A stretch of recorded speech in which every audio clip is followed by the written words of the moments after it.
How much money do I need to buy a home? This is a question we get asked all the time, and it's an important question that we're going to explain in this video. When you're buying a house, it's important to understand everything involved, including what the cost will be. And most people, when they think about buying a house, they think of it in terms of down payment. In other words, I'm buying a house for $300,000 and I'm putting 5% down, so I'm going to need $15,000. While this is true, what they often don't realize is that they also need to be aware of what the closing costs will be. Because when you're buying a house, you're definitely going to need those $15,000 we just mentioned, but you also need to have the closing costs related to buying that home. What we're going to do is give you a brief overview of what those costs will be. So, closing costs, which in the mortgage world are often referred to as settlement costs, are broken down into two sections: closing costs and prepaid items. Closing costs are considered to be the actual costs you incur when purchasing a home, and prepaid items are considered items that you pay in advance at closing, like homeowner's insurance.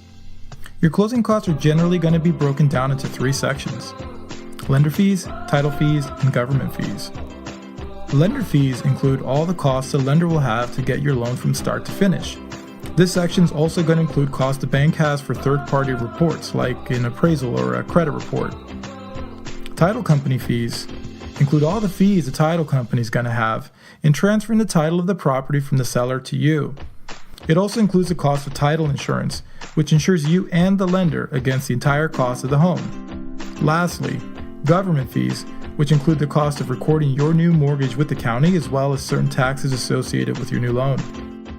The total cost in these three sections will be your closing costs, and as we mentioned earlier, part of the settlement costs required to buy a home. So now, moving on to prepaid items. What are they exactly? Prepaid items are going to be items that you pay at closing in advance. These items include annual homeowner's insurance, escrow reserves deposited with your lender, and prepaid mortgage interest. Unlike insurance for a car, which can be paid monthly, homeowner's insurance must be paid in full the day of closing. This policy will cover you from the day of your closing until the following year. Additionally, the bank will require you set up an escrow account for the future payment of your homeowner's insurance and your property taxes. So you're going to have to deposit reserves with them the day of your closing, and they will continue collecting the monthly amount necessary to pay your homeowner's insurance and your property taxes each year in full when they come due. Lastly, prepaid interest will cover the mortgage interest on your new loan from the day of your closing until the end of the month. So for instance, if you were to close on the last day of the month, you'll have 1 day's worth of mortgage interest to pay at closing. However, if you close on the 15th of the month, you'll have approximately 15 days worth of interest to cover the remaining days left in the month. When you consider the dollar amount of your closing costs and your prepaid items, they may differ depending on the price of the property you're purchasing, as well as the cost of insurance for that property. However, these costs can easily be between $7,000 to $12,000 on average for a purchase price between $150,000 to $350,000. So, going back to our original question, how much money do I need to buy a home?